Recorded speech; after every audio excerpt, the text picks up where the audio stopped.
आज हम लोग स्टार्ट करेंगे not for profit organisation. CBSE वालों के लिए ये चैप्टर नहीं है, मतलब उनके सिलेबस से ये चैप्टर हटा दिया गया है। बट कोई भी सीबीएसई वाला है, आप ये चैप्टर कीजिए। बेसिक नॉलेज भी इंपॉर्टेंट होता है अकाउंट्स में, ठीक है। हम जितना भी पढ़ाएंगे 11th-12th में जो भी हम लोग अकाउंट्स पढ़ा है 100% एग्जाम ओरिएंटेड नहीं होता है। कुछ चीज़ें ऐसे भी मैं एक्स्ट्रा ज़्यादा पढ़ाऊंगा जो कि आपके फ्यूचर में आपको रिलेवेंट होगा, ठीक है ना। जब आप सीए करने जाओगे, जब आप सीएस करने जाओगे, तो बेटर है ना कि 11th-12th में आप वो चीज़ पढ़े हुए हो, तो वो आपको वहाँ पे क्या होगा, बेनिफिट होगा। अगर कोई सीबीएसई है तब भी मैं बोलूँगा कि आप ये चैप्टर करिएगा, ठीक है। नॉट फॉर प्रॉफिट ऑर्गेनाइजेशन होता क्या है? नॉट फॉर प्रॉफिट ऑर्गेनाइजेशन एक ऐसा ऑर्गेनाइजेशन जिसका प्रॉफिट मोटिव है या नहीं है? प्रॉफिट मोटिव नहीं है। अभी हम लोग 11th में क्या क्या एंटिटी पढ़े? 11th में हम लोग क्या पढ़े? देखो, जर्नल छोड़ो, हम एंटिटी का बात कर रहे हैं। किन किन लोगों का काम किया? एंटिटी।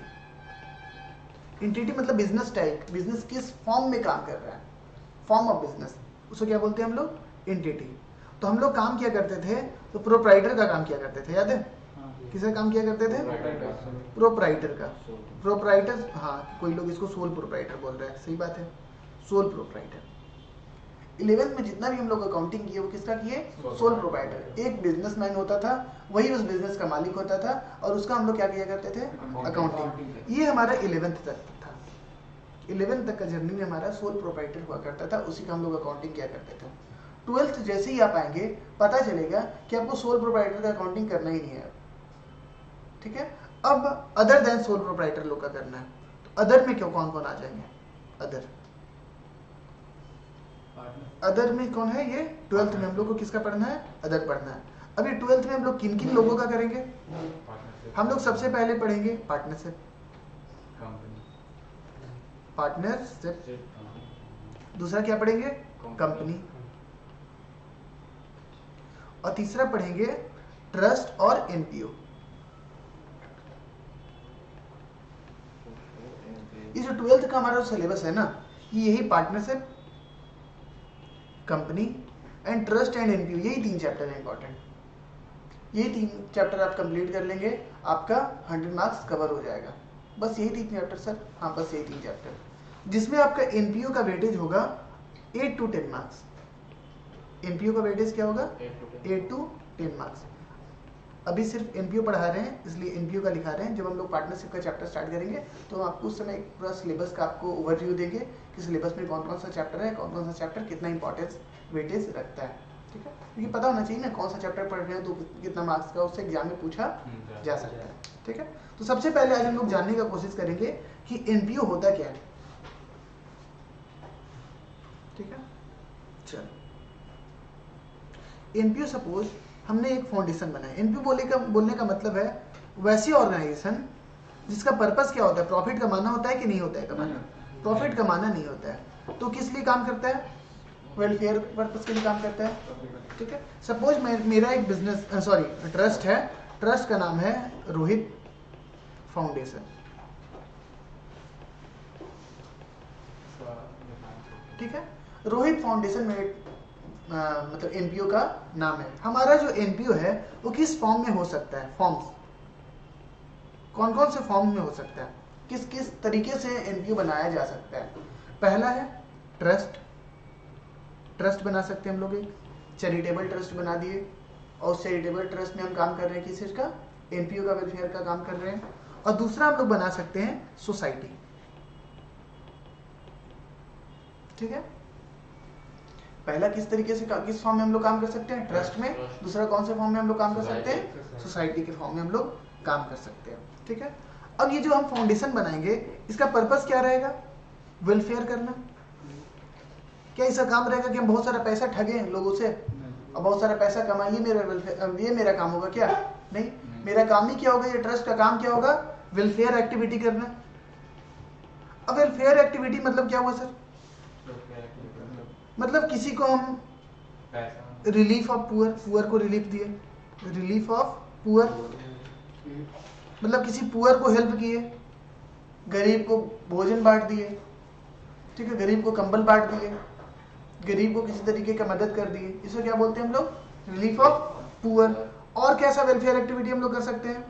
कोई फूड डोनेशन कर सकते हैं, फूड डोनेशन। देखता है बहुत जगह खिचड़ी बना करके बांटते रहते हैं, है ना। वो क्या करता है, एक तरीके से वेलफेयर एक्टिविटी कर रहा है। वहाँ पे जो जाएगा वो यहाँ पे जाकर के फ्री में खाना खा सकता है। ठीक, ये किस तरीके का हम काम किए यहाँ पे, फूड डोनेशन किए। फूड डोनेशन नहीं, फूड डिस्ट्रीब्यूशन ज़्यादा बेटर वर्ड है, लिख दो फूड डिस्ट्रीब्यूशन। ये भी एक तरीके का क्या है, हमारा वेलफेयर एक्टिविटी है। और क्या, एजुकेशन, एजुकेशन लिख सकते हो। मतलब हम एक क्लासेस दे रहे हैं, हम लोग कुछ इस तरीके का काम कर रहे हैं जिसमें लोग स्टडी से रिलेटेड क्या हो रहा है हम लोग प्रमोट कर रहे हैं, एजुकेशन को प्रमोट कर रहे हैं। मतलब हम हो सकता है कि गया में एक ओवरऑल एक टेस्ट लिए, जो अच्छा स्टूडेंट है उसको प्रमोट किए, उससे कुछ गिफ्ट लिए, उसको कुछ इस तरीके से मतलब हेल्प किए जिससे कि उसका पढ़ाई क्या होगा, ग्रो करेगा। तो इस तरह ये भी एक तरीके का क्या हो गया, हमारा वेलफेयर एक्टिविटी हो गया। और किस तरीके से कर सकते हैं हम लोग, स्पोर्ट्स एक्टिविटी करवा सकते हैं। स्पोर्ट्स एक्टिविटी कैसे करवा सकते हैं, हो सकता है गया में एक बहुत बड़ा टूर्नामेंट करवाएं, ठीक है, और जो भी अच्छे अच्छे जो मेरे को प्लेयर्स दिखे उसको हम लोग प्रमोट किए, उसको कुछ गिफ्ट प्राइज दिए, वो भी एक तरीके का क्या होगा, हमारा वेलफेयर एक्टिविटी। आर्ट्स प्रमोशन किए, promotion of arts, promotion of, मेरे को लग रहा है कि कुछ कुछ ऐसे आर्टिस्ट हैं जिनको हेल्प का जरूरत है, उनको हम प्रमोट किए, उनको कुछ कैश प्राइज दिए, उनको मतलब किसी तरीके से हम लोग सपोर्ट किए, भी एक तरीके का क्या है, वेलफेयर एक्टिविटी है। और भी एटसेट्रा। वेलफेयर एक्टिविटी में कुछ लिमिट कर सकते हैं क्या, कि इतना आर्टी वेलफेयर एक्टिविटी है, जितने तरीके से चाहें तो वेलफेयर हम लोग कर सकते हैं, ठीक है। अब ये जो हमारा फाउंडेशन होगा वो बनेगा कैसे, कोई तो मेंबर होगा। ये सोल प्रोप्राइटर था, तो वहाँ पे क्या होता था, एक बंदा होता था, वही मालिक होता था, तो वहाँ पे एक बंदा होता था। अब हम लोग आगे जाने पढ़ेंगे पार्टनरशिप, तो पार्टनरशिप में क्या होता है, दो या दो से अधिक लोग काम करेगा। उसी तरीके से ट्रस्ट भी जब हम बनाएंगे तो कुछ मेंबर्स होंगे, जो लोग मिल करके क्या बनाएगा, हम लोग को ट्रस्ट बनाएगा। तो जो पर्सन ट्रस्ट बनाते हैं उन लोग क्या बोलते हैं, ट्रस्ट के मेंबर। हाँ, जो ट्रस्ट बनाते हैं उसको तो ट्रस्टीज बोलते हैं, लेकिन उसके साथ और भी लोग जुड़े हुए हो सकते हैं उस ट्रस्ट में, उन लोग को क्या कहलाते हैं, हम लोग मेंबर्स कहलाते हैं, ठीक है। जो ट्रस्ट को फॉर्म करता है वो ट्रस्टीज कहलाता है, लेकिन एक बार जब ट्रस्ट बन जाएगा उसमें और भी लोग मेंबर लोग जुड़ सकते हैं कि इस ट्रस्ट में। जैसे कि एक कल ही मेरे पास आया हुआ था गया में, होप करके एक फाउंडेशन आया हुआ था। अब वो बोल रहा था आप इसे चाहें सर आप मेंबर बन सकते हैं, इतना मेंबरशिप फी है। तो ट्रस्ट बनाया तो उन्हीं लोग, लेकिन हम लोग क्या बन सकते हैं, उसके मेंबर बन सकते हैं, हम लोग उसके वर्क में उसको सपोर्ट कर सकते हैं, एज ए मेंबर सपोर्ट कर सकते हैं, ठीक है। अब ये ट्रस्ट करता क्या है, ट्रस्ट करता है वेलफेयर। ट्रस्ट क्या करता है, वेलफेयर एक्टिविटी करता है। तो वेलफेयर एक्टिविटी की जितने भी तरह का वेलफेयर एक्टिविटी करेगा रोहित फाउंडेशन, ठीक है ना, ट्रस्ट का क्या नाम था, रोहित फाउंडेशन, जितने भी तरह का वेलफेयर एक्टिविटी करेगा उसके लिए मेरे को क्या चाहिए, फंड चाहिए, पैसे चाहिए। बिना पैसे का क्या हम वेलफेयर एक्टिविटी कर सकते हैं, नहीं कर सकते। तो मेरे को क्या चाहिए, फंड्स चाहिए। तो मेरे को फंड्स मिलेगा कहां से, एक एनपीओ को फंड्स मिलेगा कहां से,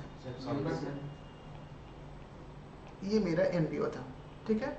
मेरे को फंड्स कहां से मिल सकता है। सबसे पहला आंसर आप लोगों का बहुत बढ़िया है कि सर इसके जो भी मेंबर्स होंगे वो पैसे देंगे। यहाँ पे कौन था, लेफ्ट साइड में 3-4 मेंबर था, यहाँ पे ये लोग कौन है, मेंबर। ये लोग क्या देगा, मेंबर किस तरीके से पैसे दे सकते हैं एनपीओ को। मेंबर एनपीओ को पैसा दे सकता है सबसे पहले मेंबरशिप फी बोल करके। किसी को भी हम अपने ट्रस्ट में मेंबर बनाएंगे तो मेंबरशिप फी लेंगे। और क्या ले सकते हैं, मेंबर से एनुअल सब्सक्रिप्शन ले सकते हैं। सब्सक्रिप्शन बोले तो चंदा। अब हम सपोज मेरा ट्रस्ट है, उसमें तुमको बनाए हम मेंबर, तो तुमको जब मेंबर बनाए तो मेंबर बनने का तुमसे पहले फी लिए, ठीक है। ये ट्रस्ट को फी मिला, ये ट्रस्ट को एक तरीके से क्या है, ट्रस्ट के लिए इनकम, ट्रस्ट के लिए क्या हो गया, आया, ट्रस्ट के पास पैसा आया। उसके बाद हम बांटेंगे, जितने भी मेंबर है सबको डिसाइड करेंगे कि हर एक मेंबर मेरा साल में 10-10 हज़ार रुपया देगा। तो ये एनुअल क्या हो गया, मेरा एनुअल सब्सक्रिप्शन हो गया। और किस तरीके से लोग ट्रस्ट से पैसा ले सकते हैं, इंटरेस्ट ही ले सकते हैं। ट्रस्ट में एंट्री करने के लिए एंट्रेंस फी ले सकते हैं, ठीक है। मेंबरशिप फी, इंटरेस्ट फी दोनों सिमिलर टाइप का है। उसके बाद हम लोग एक तरीके का और फी ले सकते हैं मेंबर से, वो है life membership fee. Life membership fee, मेरा एक मेंबर बना, हम उसको बोले कि देख भाई साल भर का 10,000 रुपया मेंबर को देना पड़ता है एनुअल सब्सक्रिप्शन। वो बोला सर एक काम कीजिए, मेरे से 1 लाख रुपया ले लीजिए एक बार में, हम हर साल 10,000 रुपया नहीं देंगे। हम बोले ठीक है, तुम्हारा लाइफ मेंबरशिप फी किसी को देना है तो तुम 1 लाख रुपया दे दो। तो ये भी ट्रस्ट के लिए क्या है, इनकम है, ठीक है। और ट्रस्ट को पैसा कहाँ से मिल सकता है बताओ? चैरिटी से कुछ बोल रहा है, चैरिटी का सही नाम है डोनेशन। डोनेशन मिल सकता है एनपीओ को। अरे डोनेशन एनपीओ को कौन देगा? General public. जनरल पब्लिक बोलेंगे कि किसी को भी हम लोग अप्रोच करेंगे कि सर हम लोग को डोनेट कीजिए, हम लोग ये काम कर रहे हैं, हम लोग गाय का रक्षा का काम कर रहे हैं, हम लोग इन्वायरमेंट को बचाने का काम कर रहे हैं, हम लोग स्टडी से रिलेटेड वेलफेयर कर रहे हैं। तो हम लोग क्या कर सकते हैं, जनरल पब्लिक से भी क्या ले सकते हैं, डोनेशन ले सकते हैं। जनरल पब्लिक से हम लोग क्या ले सकते हैं, डोनेशन ले सकते हैं। और कहाँ से पैसा मिल सकता है? कभी कभी हम लोग को क्या करता है, गवर्नमेंट भी सपोर्ट करती है। एनपीओ है तो गवर्नमेंट भी सपोर्ट करती है हम लोगों को। कभी कभी गवर्नमेंट हम लोग को क्या देगी, ग्रांट्स। ग्रांट्स का नाम सुना है? ग्रांट्स। गवर्नमेंट हम लोग को क्या देगी, ग्रांट्स। मतलब हम लोग गवर्नमेंट को बोलेंगे कि हम लोग एक बहुत बढ़िया काम कर रहे हैं, एनवायरमेंट बचाने का काम कर रहे हैं, हम लोग 1 लाख पेड़ लगाने का कसम खाए हैं। तो गवर्नमेंट भी आपको बोलेगी देखो कितना बढ़िया इंसान है, कितने अच्छे लोग हैं ये लोग, चलो इसको 10 लाख रुपया दे दिया जाए। तो हम ये एनपीओ को और कहाँ से पैसे मिलते हैं, ग्रांट्स के रूप में पैसे मिलते हैं, ठीक है। और कहाँ से पैसा मिलता है गवर्नमेंट को, एनपीओ को, ट्रस्ट को, जो भी बोलो। अब एक बात बताओ, पुराना मूवी देखा करते थे, बुढ़ा मर जाता है फिर उसका बच्चा लोग आ जाता है, बच्चा लोग कहाँ जाता है, वकील के पास। बोलता क्या है, वो अपना ट्रस्ट को दे दिया गया। बोलता ये है कि आप ये आपके पिताजी थे, अपने वसीयतनामे में जितना भी प्रॉपर्टी था उसका 50% हिस्सा किसको दे दिया, फलाना ट्रस्ट को दे दिया, ठीक है। इस टाइप के जो पैसे मिलते हैं ना, इसको बोलते हैं लीगेसी। ये किस तरीके से पैसा मिला, लीगेसी। कोई पर्सन मर गया और मरते समय दान कर दिया किसी ट्रस्ट को, तो वो पैसा को क्या बोलते हैं हम लोग, लीगेसी। लीगेसी का अरे यार लीगेसी का हिंदी देख लेना, अब ऐसे हिंदी पूछेगा थोड़ा सा लोगों को कंफ्यूजन हो जाता है। लीगेसी का हिंदी होना चाहिए LEGACY, लीगेसी। हिंदी देख लेना भाई, मेरे को भी नहीं पता लीगेसी, ठीक है। लेकिन मरते समय जो दे देता है उसको क्या बोलते हैं हम लोग, लीगेसी बोलते हैं, ठीक। अब हम लोग देखेंगे, यहाँ तक सब लोग समझ गए ट्रस्ट को कहाँ से पैसा है, और भी किसी अदर सोर्स से पैसा आ सकता है, उसमें कोई रुकावट नहीं है, ठीक है। हम लोग देखेंगे कि एनपीओ का फीचर्स क्या होता है। आज अगर कोई बुक नहीं भी लाया है उससे कोई फर्क नहीं पड़ता है, हम लोग ऐसे ही बिना बुक के ही हम लोग पढ़ाई कर रहे हैं। Features of NPO. एनपीओ का क्या फीचर्स होता है? सबसे पहला फीचर एनपीओ का, जो भी सबसे पहला फीचर होता है, the main M. Main M क्या होता है? Main M is welfare. Welfare और सर्विस। ट्रस्ट का, एनपीओ का मेन पर्पस क्या होता है, मेन एम क्या होता है? हम लोग क्या करेंगे, वेलफेयर करेंगे। किस किस तरीके से वेलफेयर कर सकते हैं, कहाँ का वेलफेयर कर सकते हैं, अभी हम लोग पढ़े थे, फूड डिस्ट्रीब्यूशन कर सकते हैं,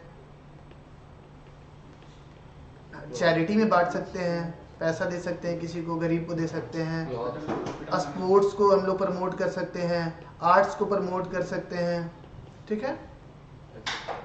और क्या, एजुकेशन में को हम लोग प्रमोट कर सकते हैं, और क्या कर सकते हैं, और इन्वायरमेंट को हम लोग, हाँ इन्वायरमेंट को हम लोग सेव कर सकते हैं, ठीक है। इतने तरीके का हम लोग का होता है, इसका कोई लिमिट नहीं है, जितने तरीके से भी हो सकता है।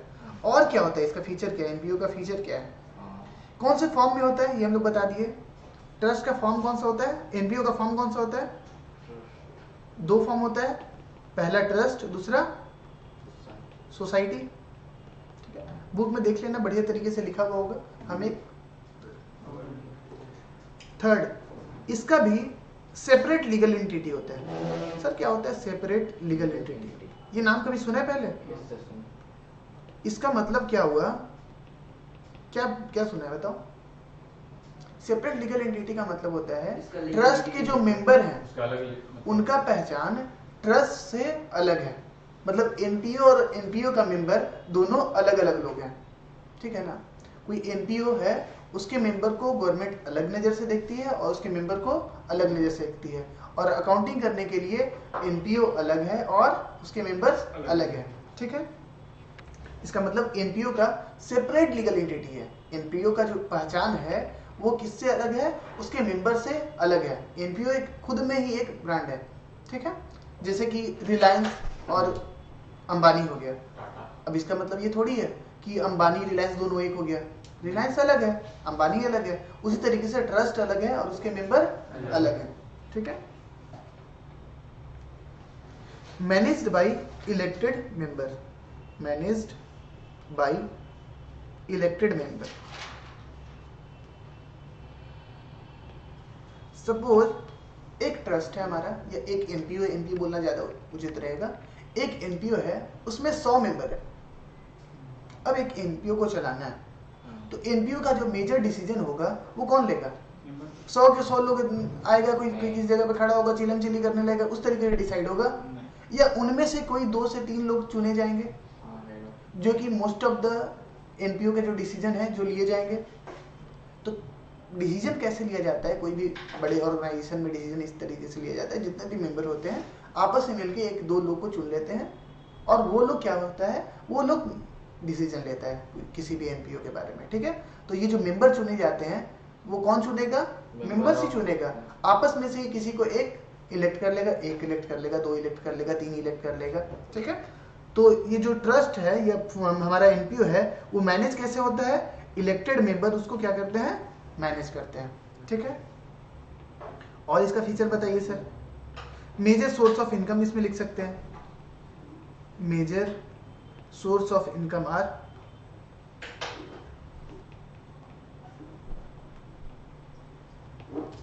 क्या क्या मेजर सोर्स ऑफ इनकम है? सबसे पहला सब्सक्रिप्शन, सबसे लास्ट वाला ये पहले बताया सर, पहले वाला सब भुला गया।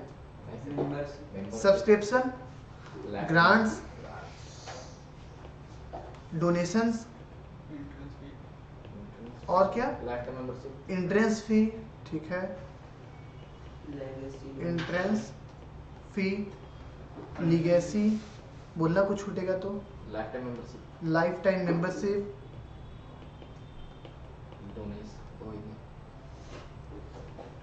Life time membership fee, entrance fee वही हुआ ना, ठीक है। कोई एनपीओ हो सकता है अपना पैसा कहीं इन्वेस्ट करके रखे हुए थे, इनकम ऑन इन्वेस्टमेंट भी हो सकता है, इनकम ऑन इन्वेस्टमेंट, और ये बहुत तरीके का चीज हो सकता है। ऐसा नहीं है कि कोई हम लिमिटेशन लगा रहे हैं, एटसेट्रा लगा रहे हैं लास्ट में, ठीक है। मतलब किसी भी तरीके से पैसे आ सकते हैं, लेकिन मेजर सोर्स ऑफ इनकम हमारा यही सब होता है, ठीक है। आगे चलते हैं। Accounts and audit, accounts and audit. Trust का अकाउंटिंग या एनपीओ का अकाउंटिंग हम लोग कैसे करेंगे? कब से कब तक करेंगे? 1 अप्रैल से स्टार्ट होगा और कब खत्म होगा? 31 मार्च।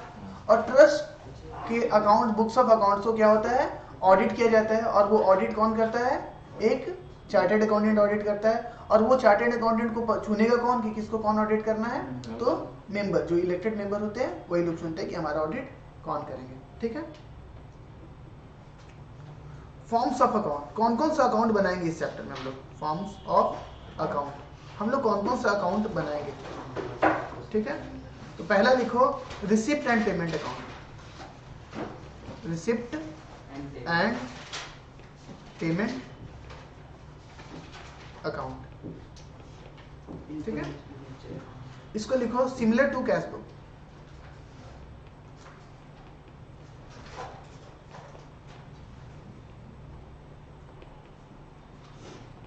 Similar to cash book. Second लिखो income and expenditure account, income and expenditure account.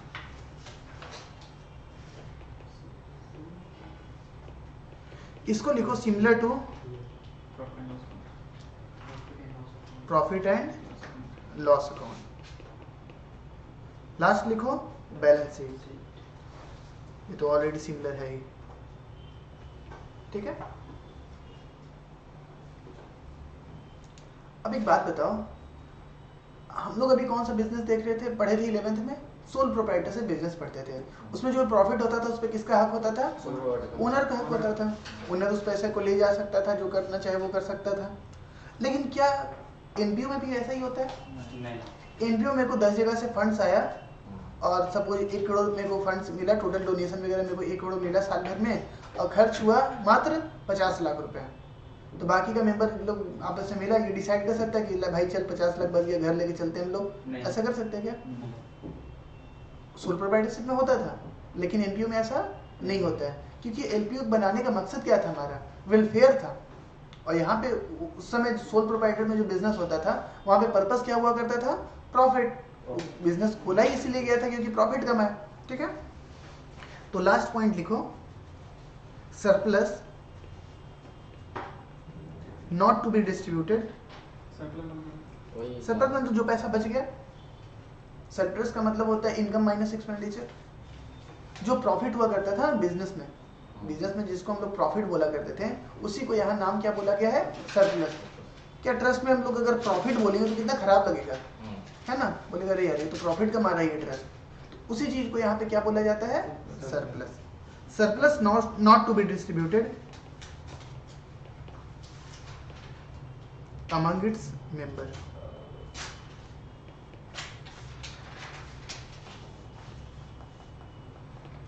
ठीक है, ये हमारा क्या हो गया? ट्रस्ट का फीचर हो गया। हम लोग को कौन कौन सा अकाउंट बनाना है इस चैप्टर में? इस चैप्टर में हम लोग को बनाना है receipt and payment account, income and expenditure account and balance sheet. आज हम आप लोग को फॉर्मेट्स लिखवा दे रहे हैं, रिसिप्ट एंड पेमेंट अकाउंट का, इनकम एंड एक्सपेंडिचर अकाउंट का।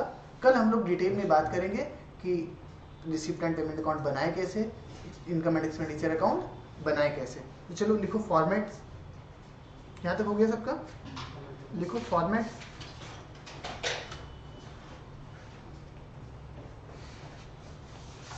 फॉर्मेट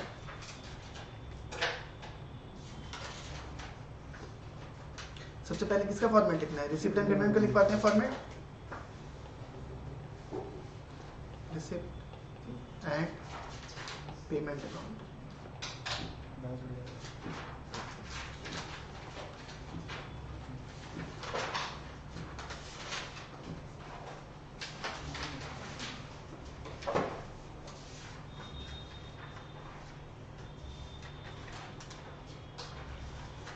इलेवन ट्वेल्थ के लेवल पे आपका फॉर्मेट भी सही तरीके से बना रहे हैं या नहीं बना रहे हैं, उस पर भी नंबर मिलता है, ठीक है।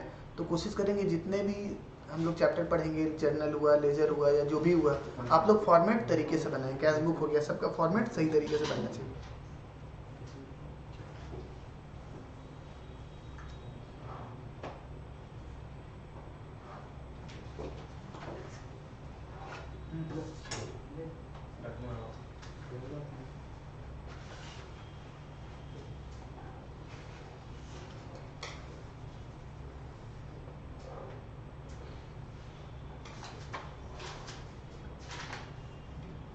ठीक है, लिखो रिसिप्ट्स।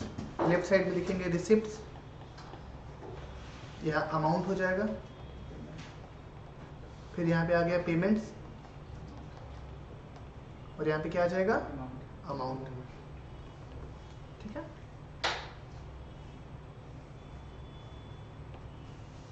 देखो to opening balances, to opening balances. यहाँ पे डैश दे करके लिख लो कैश और bank.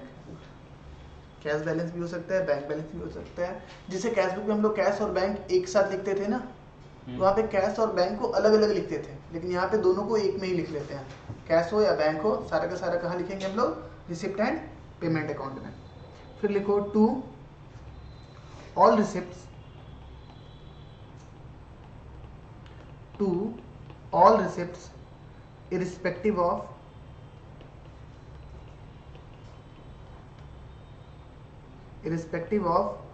revenue receipt, irrespective of revenue receipt or capital receipt.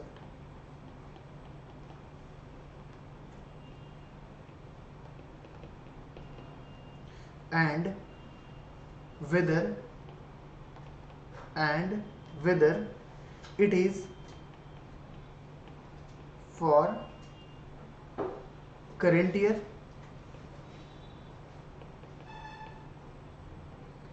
or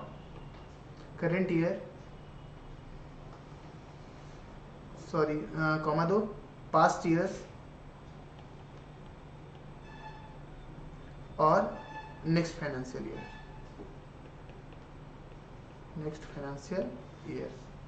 ठीक है।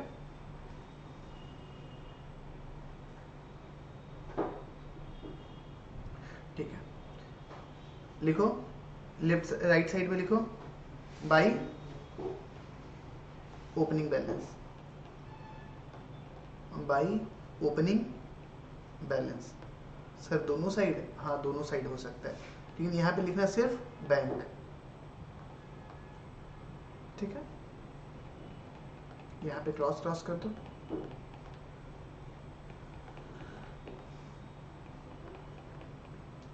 लिखो by all payments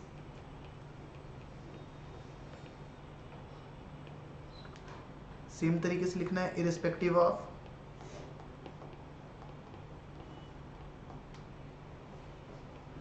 revenue expenditure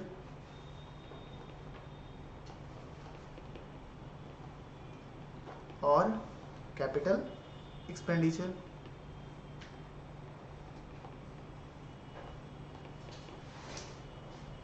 And whether it is for current financial year,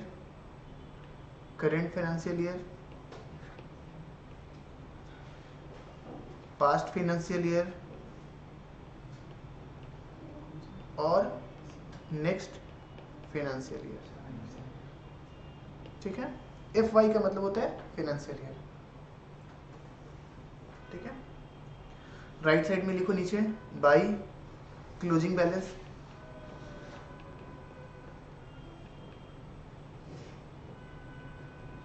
closing balance में यहाँ लिख दो, कैश में भी हो सकता है और बैंक में भी हो सकता है।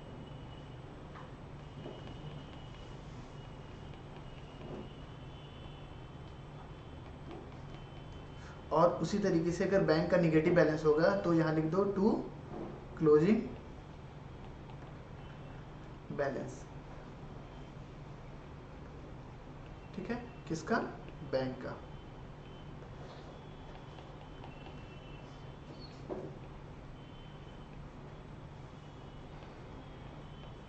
मेरा किस चीज का फॉर्मेट हो गया? रिसिप्ट एंड पेमेंट अकाउंट का। करंट ईयर, पास्ट ईयर और नेक्स्ट फाइनेंशियल ईयर, वही सेम चीज है। Current financial year, past financial year या नेक्स्ट फाइनेंशियल ईयर, दोनों सेम लिखा हुआ है। सेम है, किसी ने ईयर लिखे, किसी ने फाइनेंशियल ईयर नहीं लिखे, लिख भी सकता है, नहीं भी लिख सकता। ऑल पेमेंट, ठीक है, आगे चले।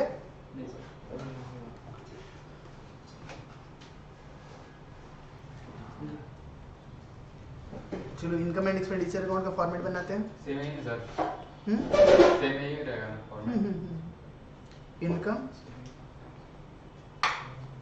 एंड एक्सपेंडिचर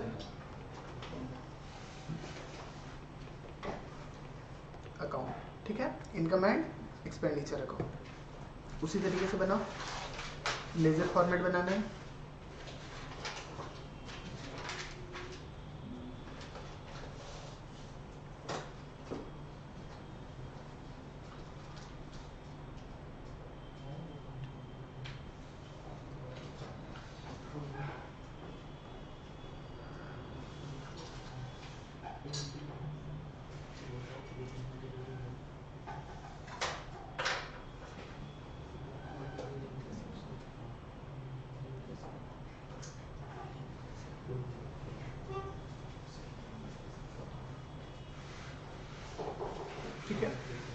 वहां पे क्या लिख रहे थे, पार्टिकुलर्स की जगह हम लोग क्या लिख रहे थे, रिसिप्ट। यहाँ पे पार्टिकुलर्स की तरह लेफ्ट साइड हम लोग लिखेंगे एक्सपेंडिचर,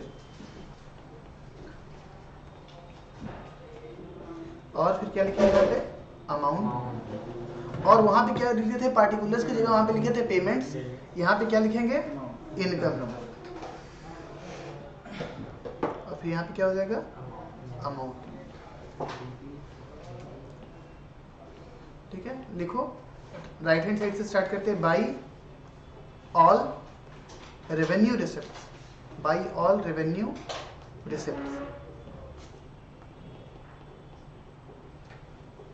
विथ, ब्रैकेट में लिख दो, with some adjustment, with some adjustment.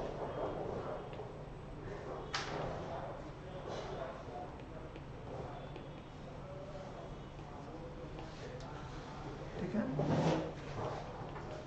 फिर लिखो any other income, any other income.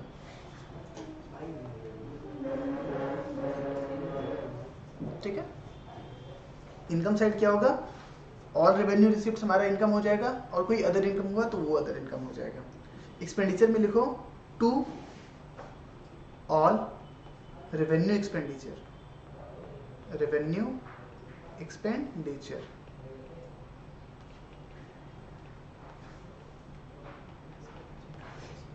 With some adjustments. Adjustment से कौन सा चैप्टर याद आ रहा है, फाइनल अकाउंट। हाँ, फाइनल अकाउंट वाला ही एडजस्टमेंट मोस्टली यहाँ पे होगा। ठीक है, लिखो any other expenses,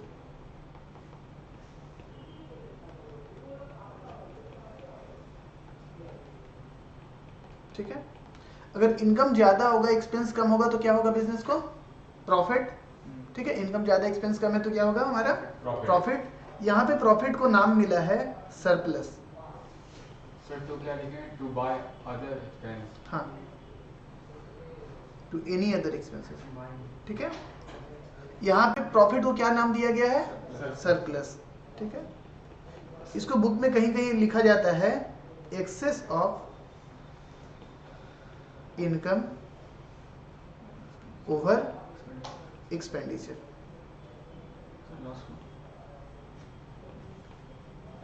income expenditure से ज्यादा है तो उसको क्या बोलेंगे हम लोग, सरप्लस। और अगर एक्सपेंडिचर इनकम से ज्यादा होता तो क्या बोलते हैं हम लोग उसको, ऐसे तो हम लोग जनरली उसको लॉस बोलते हैं, लेकिन यहाँ पे उसका नाम है deficit, DEFI, deficit, DEFICIT, deficit. ठीक है, इसको और कहीं कहीं बुक में तुमको लिखा हुआ मिलेगा excess of expenditure over income. ठीक है, ये हमारा क्या हो गया, इनकम एंड एक्सपेंडिचर अकाउंट का फॉर्मेट। ठीक है,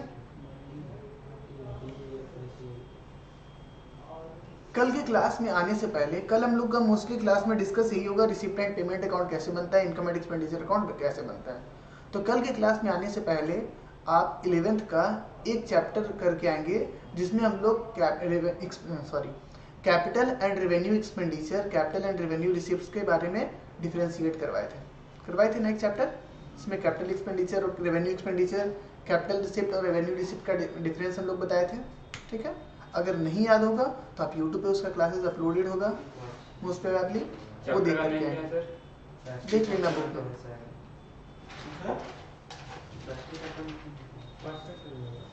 थ्योरेटिकल है, किया हुआ है, बुक में मिल जाएगा तुम लोग को, देख लेना। और वो क्लास रिवाइज करके आना है।